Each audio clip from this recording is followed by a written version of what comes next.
Hi everyone, it's Yvette Blowitz from SPAITGIRL.com and welcome to the SPAITGIRL Talk Show podcast. I'm super excited to be here with you today and with our very special guest, Elizabeth Ricker, who is a sought-after expert by Silicon Valley venture capital firms, technology startups, schools. Ricker's work has been featured on public broadcast TV.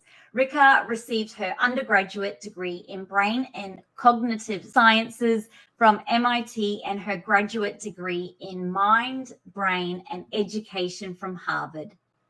In college, she worked in the neuroscience lab of the Nobel Prize winner Susumu Tagala. Elizabeth Ricker is the author of Smarter Tomorrow: How 15 minutes of neurohacking a day can help you work better, think faster, and get more done. Elizabeth Ricker, welcome to the SPAITGIRL podcast show. Welcome to our audience globally. How are you today?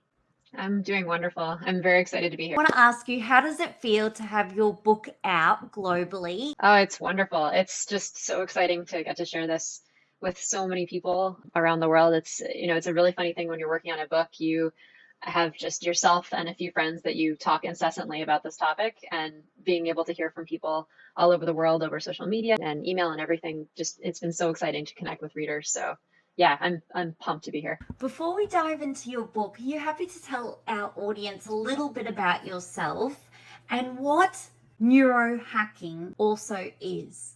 I've been mildly obsessed with this single question for about like a decade. And that question is, how can we upgrade our brains? And it's a very specific question to me because I have a neuroscience background. So I wanted the answer to be very research backed. But I wanted the question also to have an answer that anyone could actually tackle. So I wanted this to be a solution that you could do at home in 15 minutes a day, that wouldn't cost you an arm and a leg, and that also would be safe. So I was looking for something really particular, and it took a very long time to find it. As you mentioned, I did undergrad at MIT and then grad school at Harvard, and I had all these wonderful experiences in the lab, and it gave me access to so many tools, so much in the way of ideas and exposures. But I wanted to make sure that these were things that anyone could get access to. So the journey ended up really changing partway through into basically turning myself into a human guinea pig. And that leads us to neurohacking, which is that I was looking for one clever skill or an amazing device or a particular technology that would be straight from a science fiction book. And actually, the coolest thing I ended up finding was actually a technique. It's called self-experimentation. And it's a way of running a scientific experiment on yourself at home that anyone can do. And so what the book ends up being about is it brings together all this research from all over the world, but it puts it in a frame of scientific self-experimentation. So you turning yourself into a human guinea pig for just 15 minutes a day to discover what are the best possible tools that you can use to upgrade your brain. When you were a kid, were you fascinated with learning or reading? For me, it was actually that I was a late reader. So I didn't learn to read until I was 8 years old, which for my school and for my family, I have a very hyper-educated family, that was pretty late. And so that experience of really being illiterate at a pretty late age and then getting what I now consider to be a lucky brain upgrade was really formative. And so basically what happened was I ended up getting paired with this incredible tutor who just happened to work at our school. But it was so lucky. It was as if I had won the lottery. I mean, it's just so unlikely that I would have found someone who was as good as she was, because within about 6 months, I was doing fine. I was, on the right track. And then after that, I kind of took off and school became an exciting place rather than a torment. That was the first thing that really put me on the path. And then the second thing was I had kind of a similar experience with sports, where I also ended up just being very lucky to end up with a coach in high school who really turned me around. And I was literally asked to leave my sports team my first year in high school by my coach. He was like, don't come back next season. And then I ended up randomly encountering an incredible coach over the summer who really turned me around. So both of these two experiences, they seem kind of unrelated. What I ended up pulling from this was there's something about mental performance that was going on in both cases. And for me, it was not really paying attention And both of the reading tutor and the coach kind of taught me how to pay attention. So I got really interested in how does the brain work and how might it be possible for more people to essentially just unlock better mental performance in themselves. And so I just got interested in neuroscience and kind of talked my way into a neuroscience lab when I was in high school. And this, amazing researcher, world-class researcher, got this email from a high school kid, a teenager. And I've sent a lot of emails. Most of them did not receive any response. But this one amazing professor responded and she said, sure, come work in my lab. So that was my first research experience. And I was 16 and she just let me in. And that was the gateway. And she ended up writing me a recommendation for college and I got into MIT. And then after that, I just got to work in all kinds of cool labs. So I would say really, actually, it was the reading experience that put me on that path. And just that really just sort of feeling very lucky that I had this upgrade just happened to me. And then also thinking, hey, this is pretty unfair. Like, it's not reasonable that this kind of thing would just happen due to luck or chance. This is something that everyone should have access to. And so I wanted to find out if there were technologies or if there were techniques that we could use that more people could get upgraded and you don't have to just randomly be in the right place at the right time. Love your story. That's such an incredible journey. I've had the pleasure to listen to your book via Audible, which I have to say was incredible. One of my favorite Audible books, the way that you worked through everything. When it comes to the title of your book now, Smarter Tomorrow, what's the meaning behind that? Figuring out a title was really hard. I think maybe it just happens for some people, and for me, it didn't. I went through probably over 100 titles and I even tested them. I'm very interested in data. So I actually ran some online surveys and I had people vote on different titles. So Smarter Tomorrow ended up winning, or at least not antagonizing too many people. For the subtitle, the How 15 Minutes of Neurohacking a Day Can Help You Work Better, Think Faster, and Get More Done. That one comes from a few different places. I mentioned earlier that I've sort of been fascinated by this question of how can we upgrade our brain for like a decade. I've just been really obsessed with this question. But part of the criteria for solutions I was looking for were that they had to be doable in 15 minutes a day. So it had to be something where you don't have to do it for an hour or 5 hours, just some unreasonable amount of time that no one could actually fit into their day. That was a constraint. So the 15 minutes comes from wanting to find things that you could do a little bit of each day and have it be useful. The way I approach neurohacking and sort of this upgrading of your brain in the book is that I focus in on a set of mental abilities. The way I approach neurohacking and sort of this upgrading of your brain in the book is that I focus in on a set of mental abilities, what I call targets. I consider those to sort of be the areas that you can improve. Things like being able to work more effectively, thinking faster, getting more done, those fall under the category of say to do, which is sort of the productivity section of the book. Thinking faster falls under like executive function. There's 4 core mental abilities, and then there's also life satisfaction as another category that I look at. I wanted the title to do everything, which a title cannot do. It fulfilled a lot of the criteria we were looking for, so that's how that one came about. How did you fit writing the book in? Always fascinated how an author even gets the time to write their book or create their book. That is a really important logistical challenge that everyone who wants to write a book has to tackle at some point or another. So I would say the reason why this took so long is not because it necessarily took 10 years of continuous time to write the book, but rather because I had a lot of other jobs at the same time and I was attempting to fit this in on the sides. So a little bit of background on nonfiction books for anyone who hasn't dealt with the traditional publishing industry. I can give you a little bit of a sense of how this works. You write a book proposal and then you pitch the book basically before the book is written. In my case, the book was sort of already written, but that was unusual. And I ended up actually rewriting the book after I got the contract anyway. So it was a bit of a journey. But the way you're supposed to do it is you write the book proposal and then you pitch it to an agent, and then the agent accepts you as a client, and then together you and the agent go off to talk to publishers. So I did go through that process sort of the normal way. I got the agent, then I got the publisher. I will say that a lot of the research was thanks to, I had a wonderful advisor in grad school who was very tolerant and let me do a lot of weird things with my research projects and take classes that were probably a bit outside of the usual range. For instance, my advisor let me go back to MIT, even though I was a student at Harvard at that point. He let me go back to MIT and take an engineering class because I wanted to build a brain imaging device from scratch. Like, that was important. And so I thought that was going to end up in the book. It actually didn't end up being in the book, but that happened when you're creating something.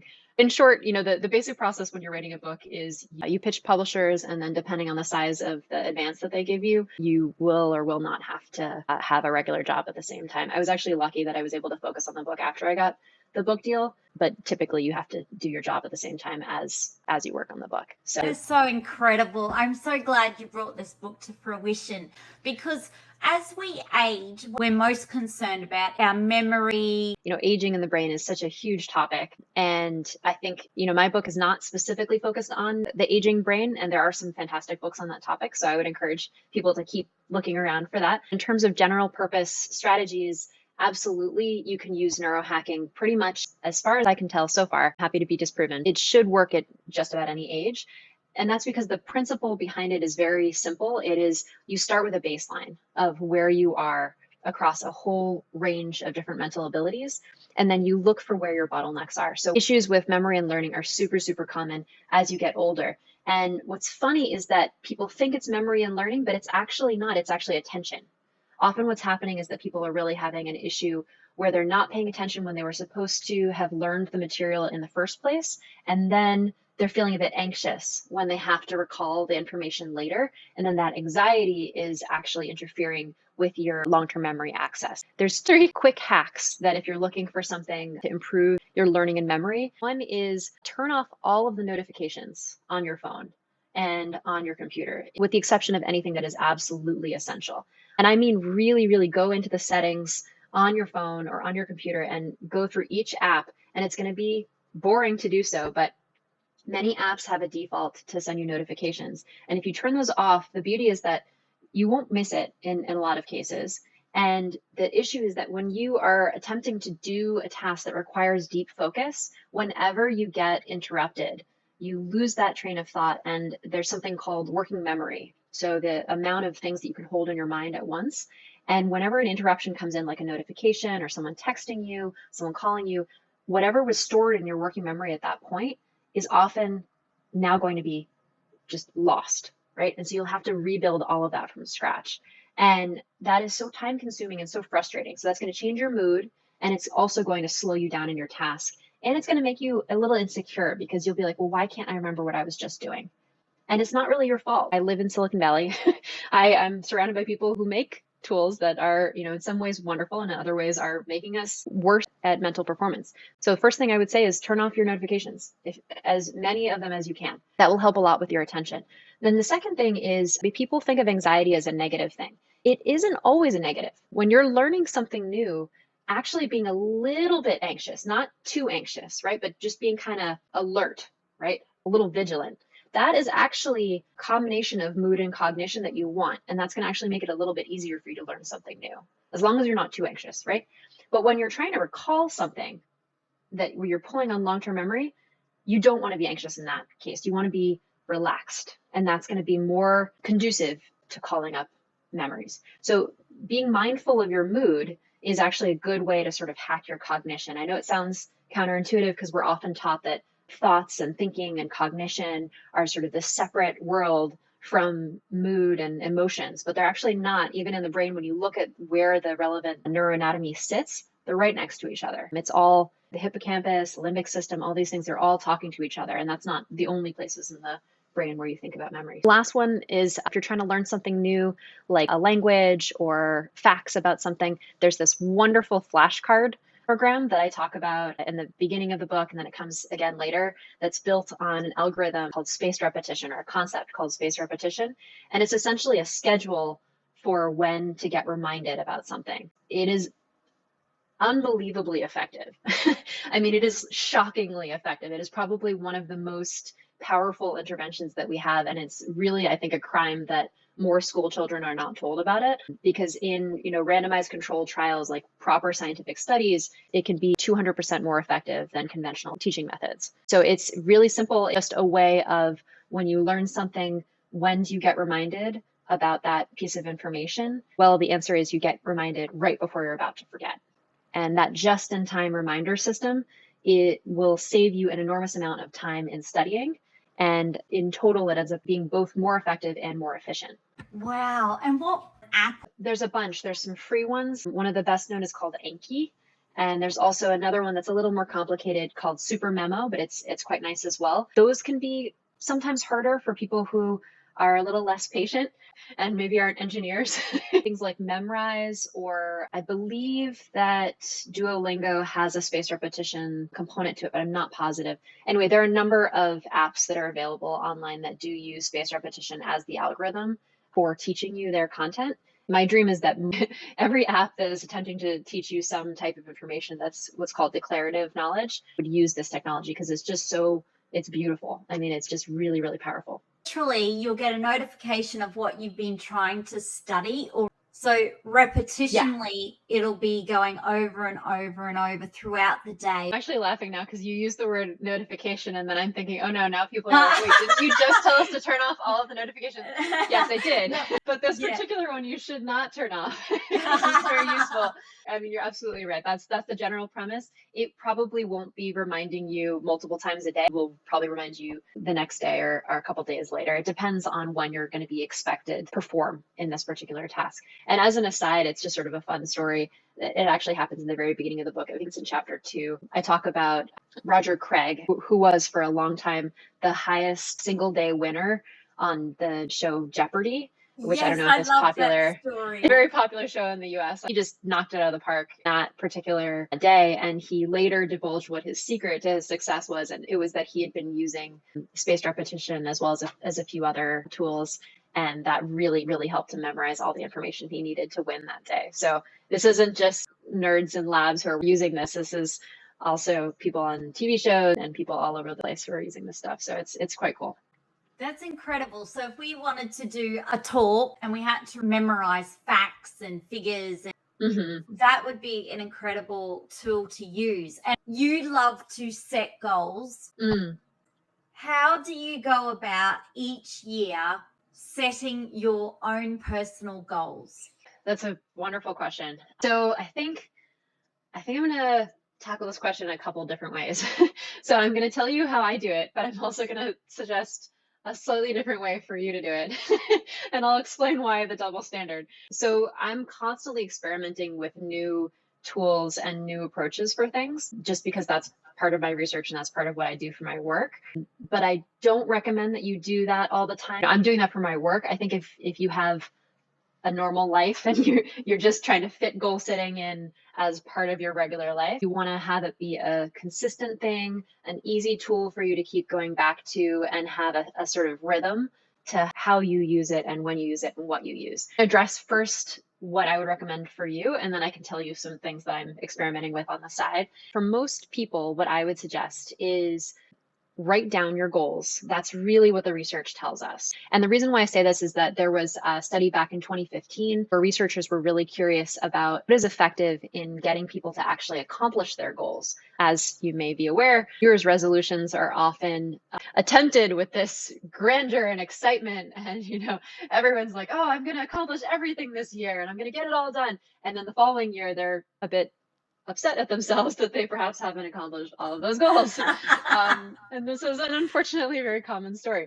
So how do you beat those odds and not be one of those people who's feeling a bit chagrined at the end of the year because they have not actually managed to do those things? The first thing you should do is write down your goals. The next question is, okay, well, what goals should you make and how do you make them and how do you actually stick to them? Some of the ways that you approach this are you use what are called SMART goals. So specific, measurable, achievable, actionable, the A can be interchanged, realistic, also timely, so time specific. So really what you want to do is you want to set a goal for yourself that you can really definitively know whether or not you achieved it, right? Like if you say, I want to be a better person by next year, gosh, I don't know what that means. I mean, who knows what that means, right? Like that's not going to work.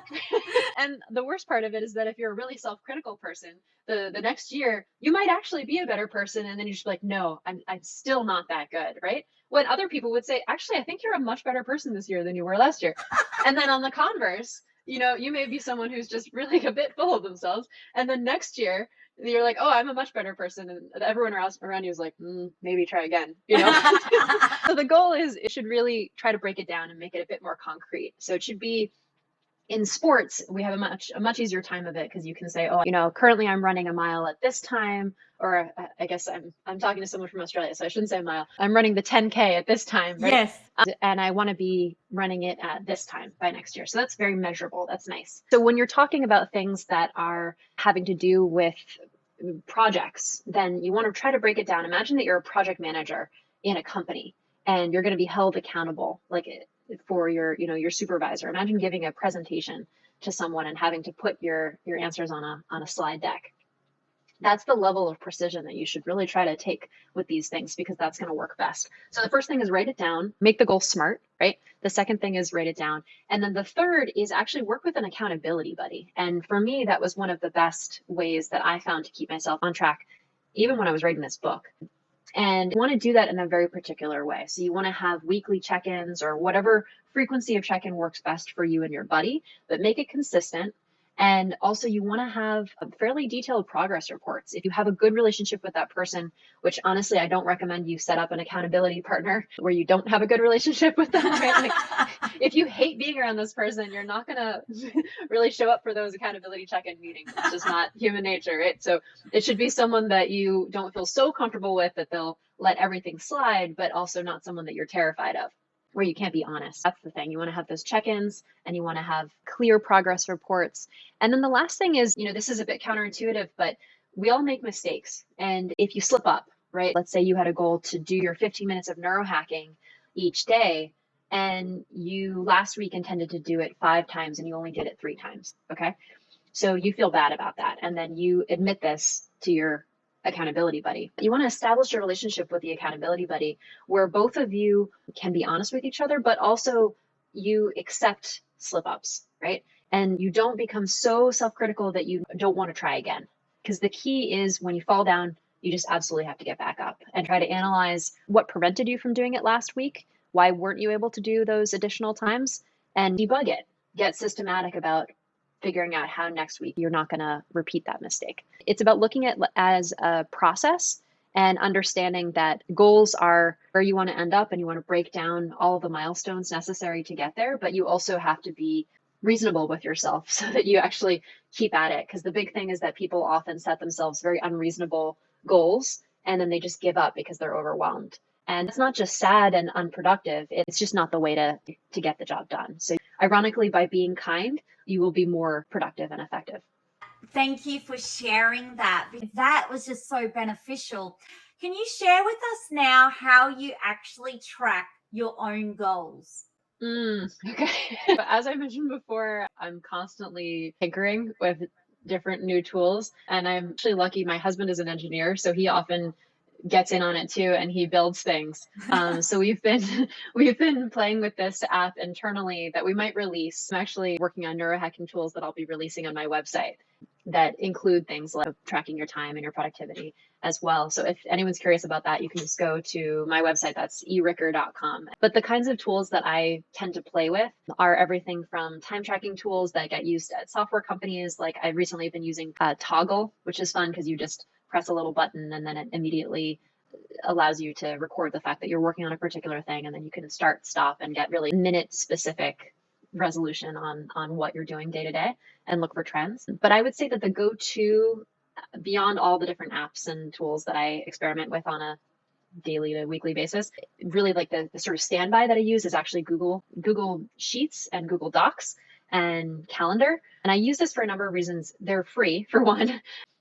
And 2, they're really powerful. So I have created a sort of complex spreadsheet that has a lot of different tracking components to it. And so what I do is every year I set out a set of annual goals, and then I break those down into quarterly goals with milestones that I'm supposed to hit. And then along with my accountability buddy, where I check in with her, that ends up being about, roughly once a week. It depends. I sometimes life gets in the way, so we have delays, but it's supposed to be roughly once a week. And I track on a daily basis as well. And so what I do even further than that, though, which is one of the things that I'll be hopefully releasing through the website very soon, is I actually track my concentration level while I'm working.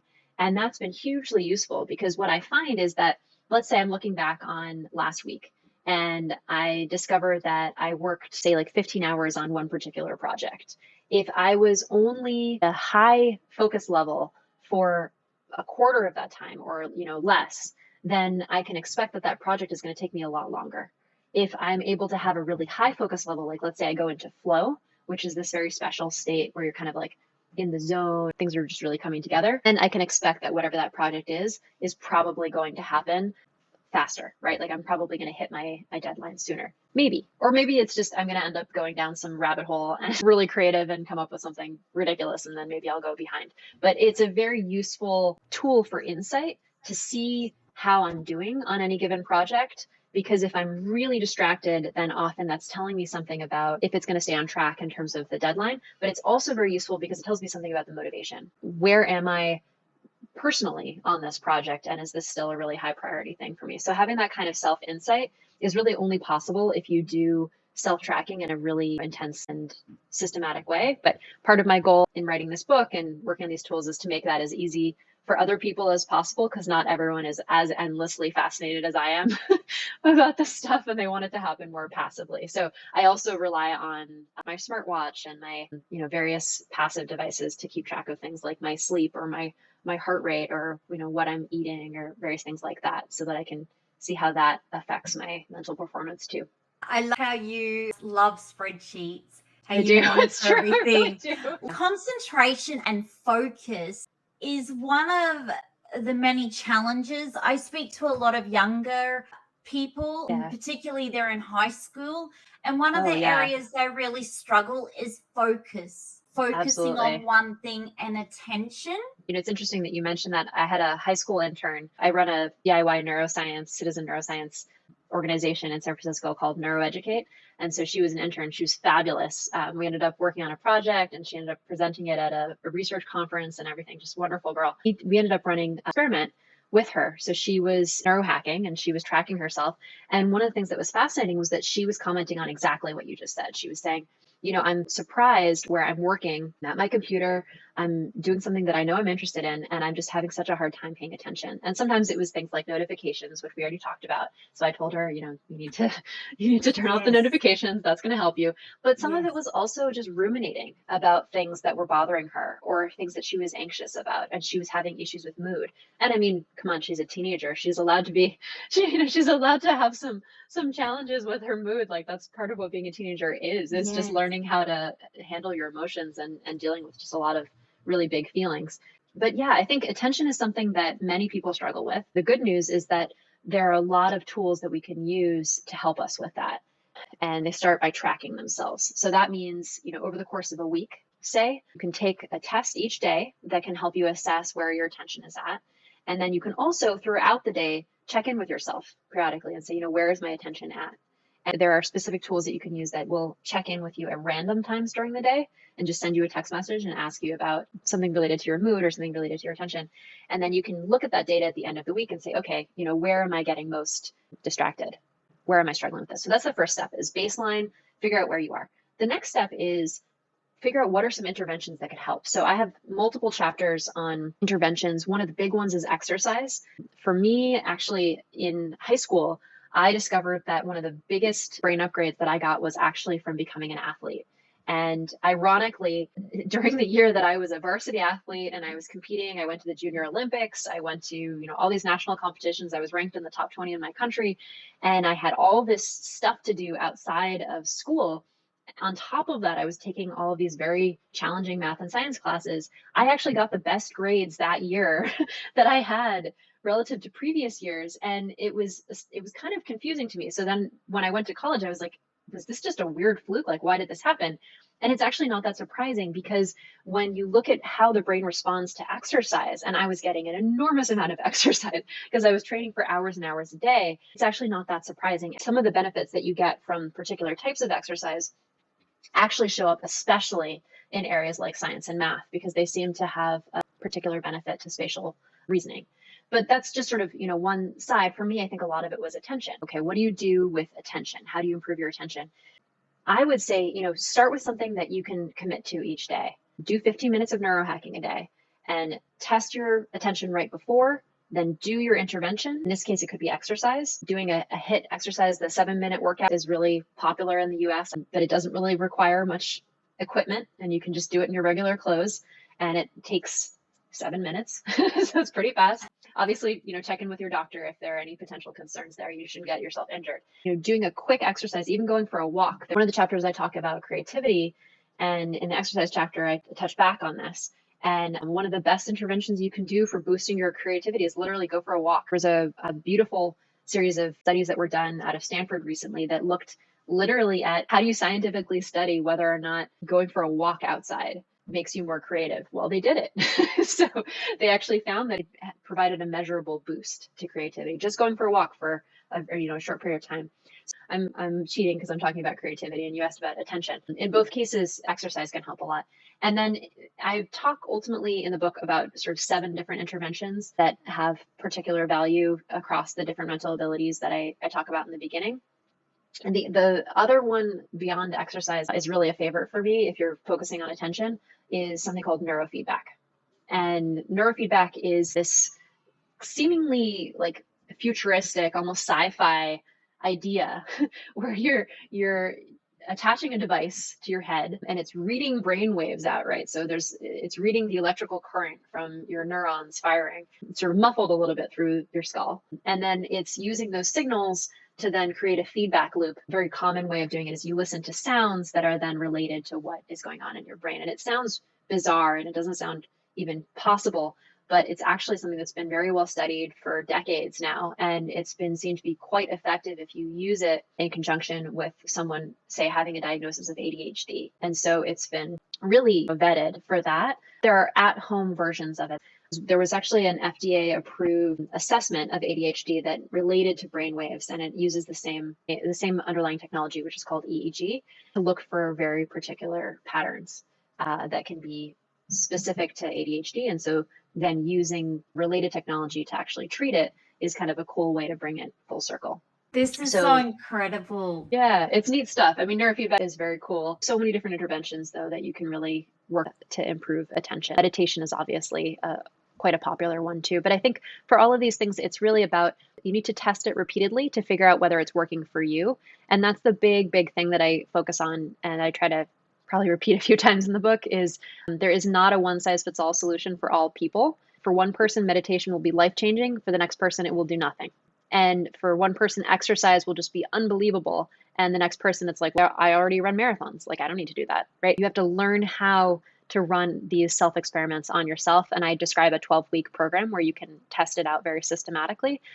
When it comes to now assessing your goals, you do this incredible life satisfaction assessment, which you talk about in the book. Are you happy just to share a little bit about that and why you really got into looking at life satisfaction as well as a goal?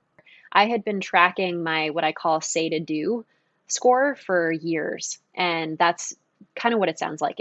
I would set a goal, kind of like New Year's resolutions, right? I would say I want to do X, Y, or Z by this date or time, and then I'm going to see when I arrive at that date, did I do it? And so I was doing that for a while, but it felt a little empty and I couldn't quite figure out why. And I kept noticing that how I felt wasn't necessarily as related to the goal attainment as I expected. And people often talk about this like, oh, you reach your goal and then you're a lot less excited to have actually accomplished the thing than you expected that you would be. And so I thought about that and I realized that there was something missing. And so it's very important for us to keep track of what makes us satisfied, what makes us happy in life, as well as what we're getting done. Because at the end of the day, if you're getting things done that don't actually make you happy, you're kind of not focusing on the right things, right? Like it's just not a great idea, right? So I realized I had to track both of these at once. So it turns out that there's a whole area of psychology that's actually devoted to, asking these questions about what is meaningful in people's lives, what is happiness, how do you even define that? So there are a lot of researchers in the US. There's a fantastic program at University of Pennsylvania. So this area is called positive psychology, and they just focus on these kinds of questions. So what I did is I pulled from their research, from behavioral economics, executive coaching, and life coaching, and I kind of tried to pull together some of these different ideas, and I put together what I think of as a life satisfaction survey. And so I go through all these different areas of life. So kind of big picture questions, rating the number of good feelings that you had over the course of a set period of time. So you can evaluate yourself within the last 24 hours, within the last 30 days, within the last 3 months, right? And so good feelings would be like, I laughed a lot. I learned new things and I felt stretched. I made time for breaks or experiences that refreshed my life. I went on adventures, right?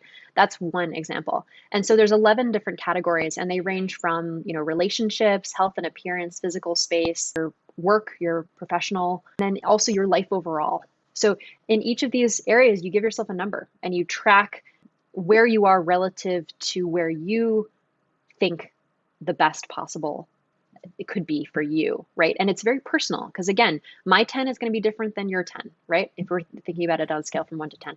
And also, it should change over time. So what was a peak experience for me 5 years ago isn't necessarily a peak experience for me today. So I actually gave a talk at the Quantified Self Conference a few years back where I reviewed my life satisfaction and say to do data gathering since 2011. And I looked at my sort of ups and downs personally and professionally. And what was fun about that was that it's the most personal data set you could imagine, right? Like there's no one else in the world who could create that data set. No one else, I couldn't even have predicted what that data was going to look like, right?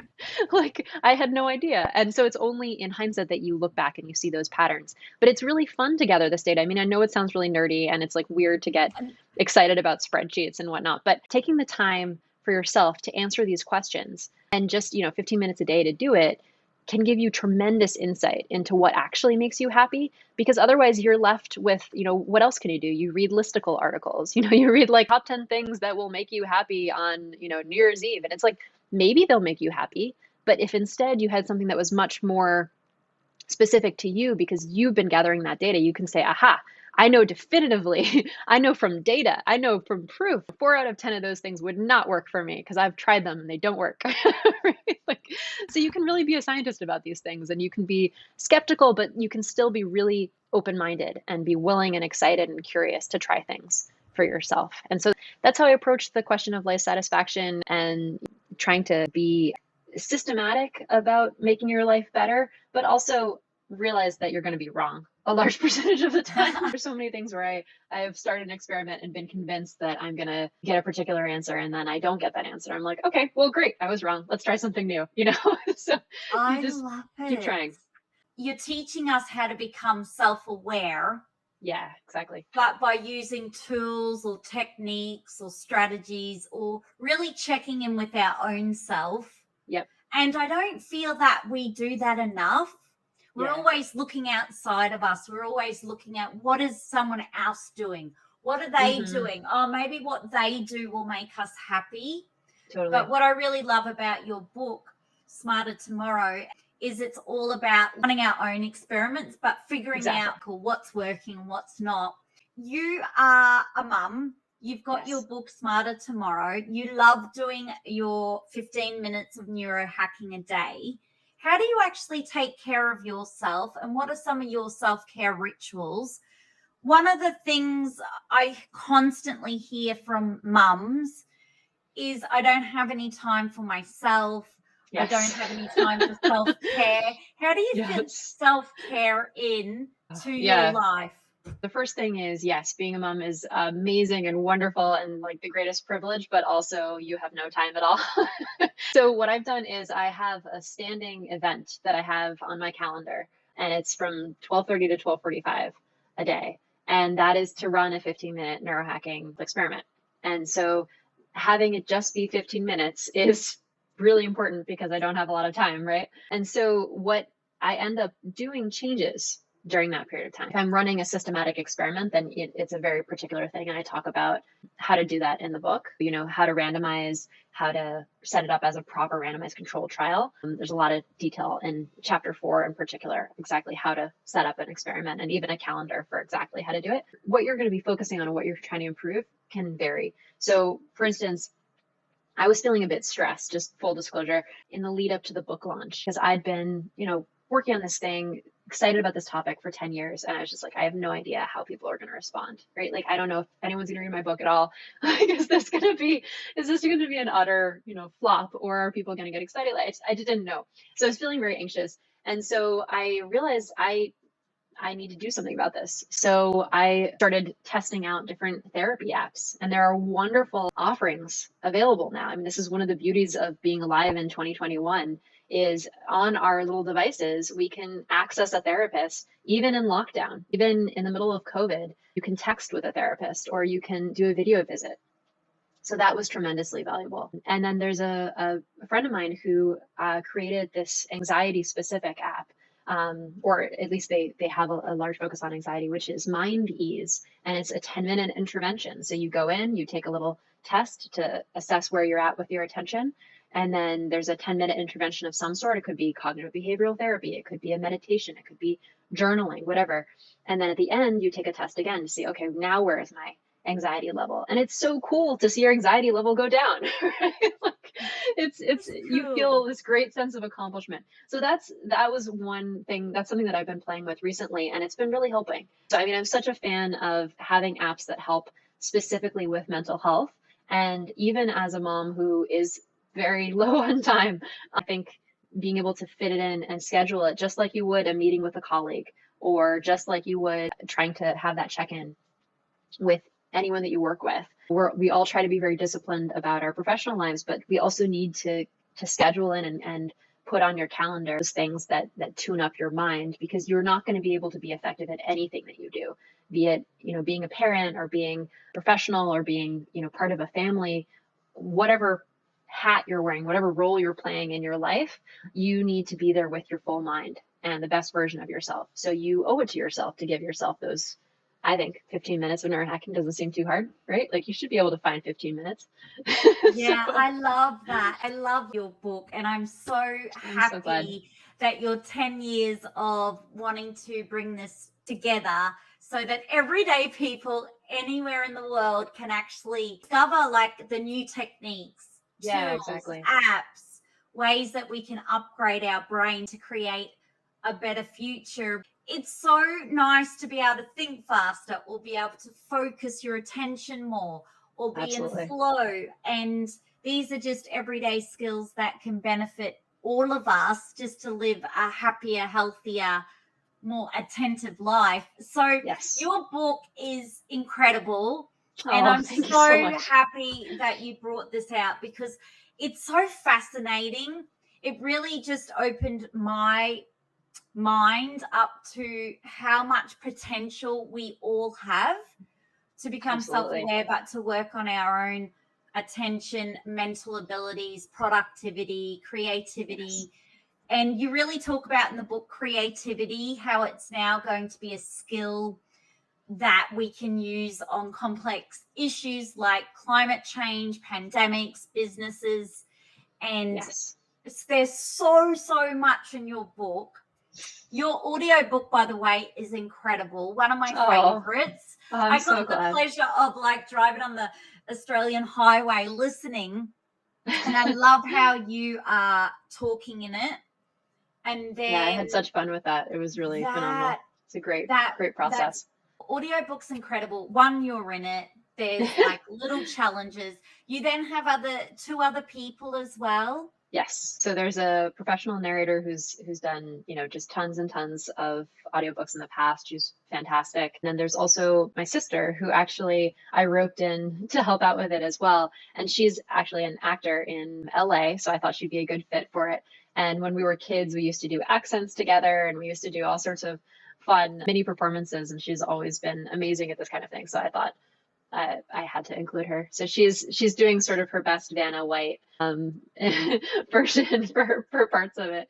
And it was such an exciting process. It was the first time I've done an audiobook, or, this is my first book, period. I got so into it that the publisher actually ended up letting me become a co-producer on it because I had so many suggestions and ideas, and I was like, oh, can we use sound effects here? Can we use music here? And can we weave it together in this way? And they were like, look, you are very involved. Let's just make this official. So I loved it. It was so good because what was really fascinating is I love how you do the takeaways, Oh, like good. the recap, but it's a really interactive book. So anyone who's tuning in, if you feel that you're really time poor, but you want to upgrade your brain, Yeah. more tools and figure out more areas where you want to develop productivity, creativity, just even figuring out your own bottlenecks or setting your own goals. There's so much in your book. I feel like we only scraped literally the surface, Yeah.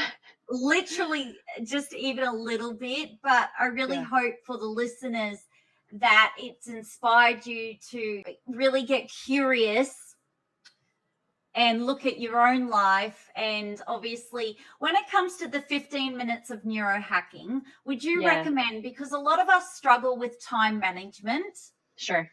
and would you recommend that to get really good at either time management or productivity or fitting in our 15 minutes of neurohacking or our self-care or our Yeah. work, that we should get really good at using calendar?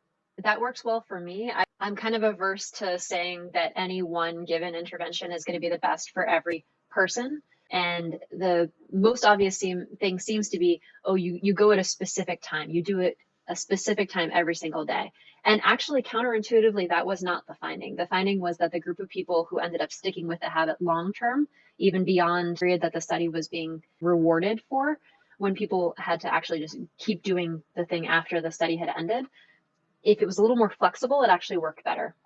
In other words, if you commit to something, but you say you have a little bit of lenience. So if you say, I have it on my calendar, if I don't fit it in exactly at that time, I still need to do it sometime today. But you give yourself a little bit of flexibility, but don't let yourself off the hook completely. That's why I have it in my calendar there. But if something else comes up at that time, I know I can just move that calendar event to a different location on that day. And then I do the 15 minutes of neurohacking later. Another approach that you can take is what's called the keystone habit, where you have some other very automated, very routinized habits. So say brushing your teeth. And so if you always brush your teeth right first thing in the morning when you wake up, then do your neurohacking right after that, right? For me, it was I always had breakfast at a particular time, especially when I was pregnant.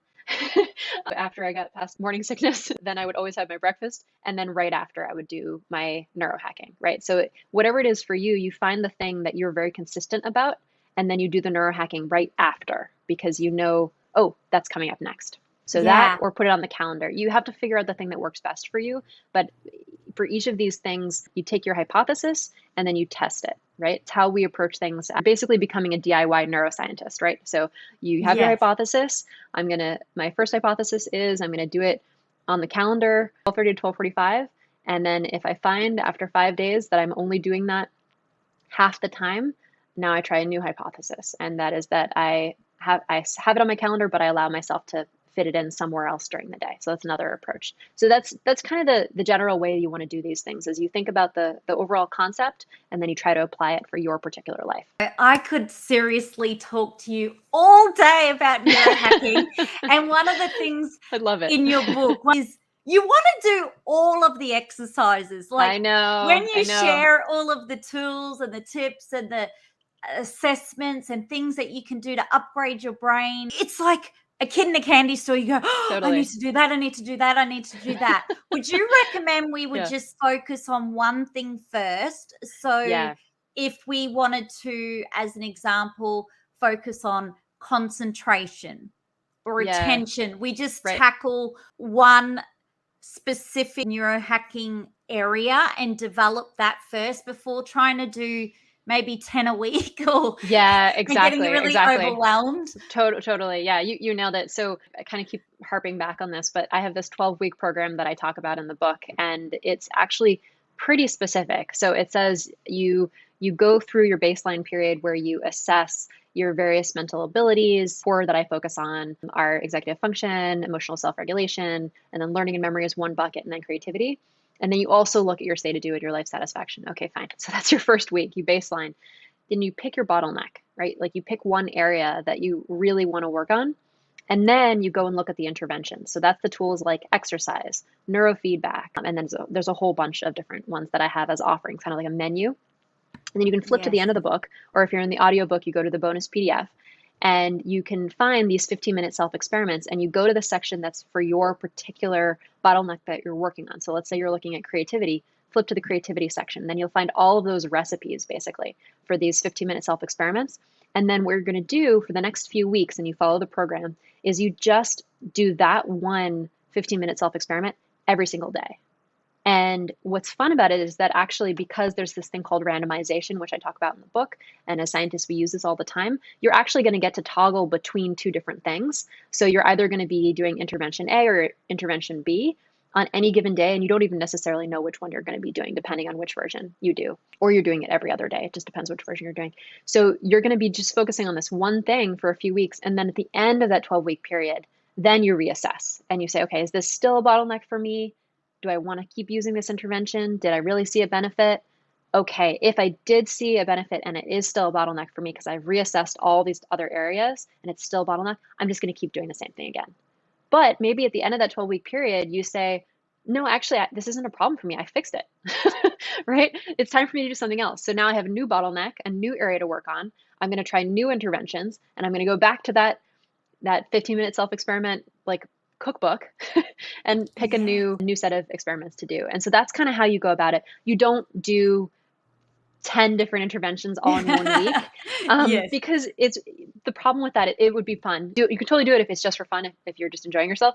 But if your goal is to really track and measure your progress, it's going to be really hard to know what to make of that because it's just not set up like a proper experiment. So I have to tell you this. I utilized your neurohacking skill, but it was in particular when I couldn't sleep.